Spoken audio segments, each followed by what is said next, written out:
ধন্যবাদ।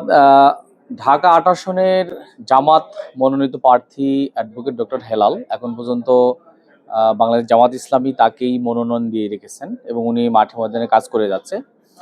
তো জামাত যদি প্রয়োজন ফিল করে তাহলে যে কোনো সময় প্রার্থী পরিবর্তন করতে পারেন। আমিরে জামাত এবং তার নির্বাহী পরিষদের পরামর্শের আলোকেই হয়ে থাকে আমার জানা মতে।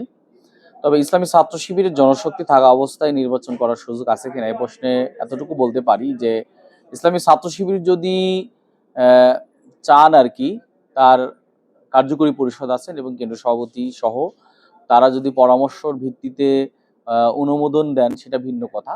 তবে নর্মালি ছাত্র শিবিরের থাকাকালীন অবস্থায় ছাত্র শিবিরের দায়িত্বশীলেরা কোনো ইলেকশনেই অংশগ্রহণ করতে পারে না। শুধুমাত্র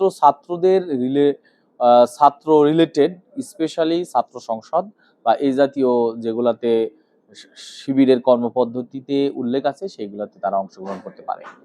জি, ধন্যবাদ।